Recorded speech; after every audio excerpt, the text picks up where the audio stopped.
సర్దుబాటు, అడ్జస్ట్మెంట్. ఒకసారి మనం మన జీవిత అనుభవాలను గుర్తు తెచ్చుకున్నట్లయితే మనలో ప్రతి ఒక్కరూ అనుకున్నవి అనుకున్నట్లు జరగకపోవడం వల్ల మనమే పరిస్థితులకు అనుగుణంగా సర్దుబాటు చేసుకోమనే విషయాన్ని గుర్తిస్తాం. ఉదాహరణకు, ఇంటర్మీడియట్ ఎంపీసీ చదువుతున్న విద్యార్థి ఇంజనీరింగ్ ఐఐటీలో చేయాలనుకున్నాడు. ఇంటర్మీడియట్ అయిపోయిన తర్వాత ప్రవేశ పరీక్ష రాస్తే ఐఐటీలో సీట్ రాలేదు. ఆ విద్యార్థికి బీఎస్సీలో మాత్రమే సీటు దొరికింది. మరొకరు తనకు నచ్చిన మిఠాయిని తిందామని మిఠాయి దుకాణానికి వెళ్తే తనకు నచ్చింది అందుబాటులో లేకపోతే వేరే మిఠాయిని కొనుక్కొని తిన్నాడు. ఇలా అందరూ ఏదో ఒక సందర్భంలో సర్దుబాటు చేసుకుంటారు. అంటే ప్రతి ఒక్కరి జీవితంలో సర్దుబాటు అనేది అనివార్యమైంది. గర్భస్థ శిశువు దశ నుంచి మొదలుకొని చనిపోయే వరకు సర్దుబాటు అనేది ఒక నిరంతర ప్రక్రియ. జీవితంలో అందరూ సర్దుబాటు చేసుకోవాల్సి ఉన్నప్పటికీ కొందరు తొందరగా సర్దుబాటు చేసుకోలేరు. మరికొందరు సర్దుబాటు అసలే కాలేక ఇబ్బంది పడతారు. అంటే సర్దుబాటు అనేది అందరిలో ఒకే విధంగా ఉండదు. అలాగే ఒక వ్యక్తిలో కూడా సర్దుబాటు అనేది ఎప్పుడూ ఒకే విధంగా ఉండదు. అలాగే ఒక వ్యక్తి సర్దుబాటు అన్ని రంగాల్లో ఒకే విధంగా ఉండదు. ఉదాహరణకు, ఒక విద్యార్థి గృహంలో చాలా బాగా సర్దుబాటు అవుతాడు, కానీ పాఠశాలలోనే సాంఘికంగా కానీ సర్దుబాటు చేసుకోలేకపోతాడు. విద్యార్థులు మంచి సర్దుబాటును పొంది ఉండేటట్లు ఉపాధ్యాయులు చూడాలి. కాబట్టి సర్దుబాటు గురించి, అలాగే సర్దుబాటుతో దగ్గర సంబంధం ఉన్న సంఘర్షణను, కుంటనం, విషమ యోజనం గురించి ఇక్కడ చర్చించడం జరిగింది.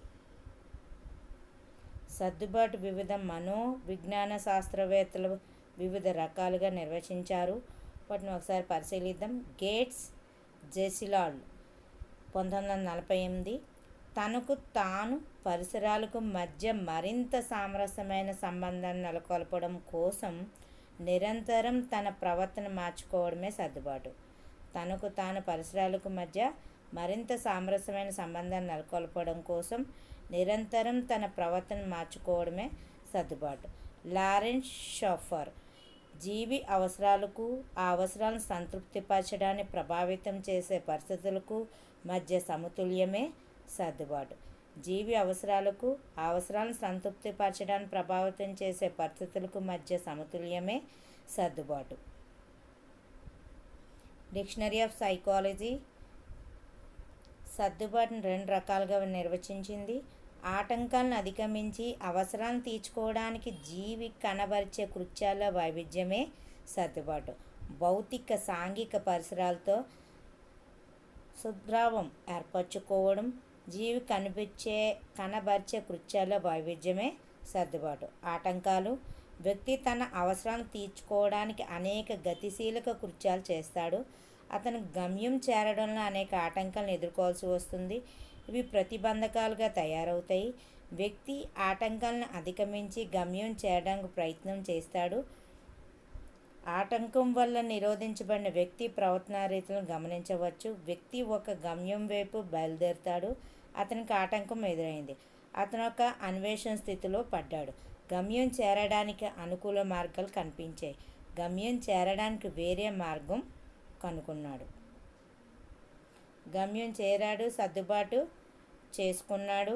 గమ్యం చేరలేనప్పుడు గమ్యానికి ప్రత్యామ్నాయ గమ్యం కనిపెట్టారు. ఇక్కడ కూడా సర్దుబాటు చేసుకున్నాడు.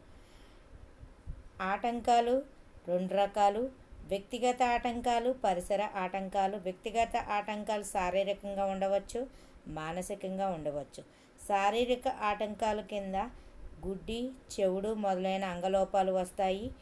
మానసిక ఆటంకాల కింద ప్రజ్ఞ తక్కువగా ఉండడం పేర్కొనవచ్చు.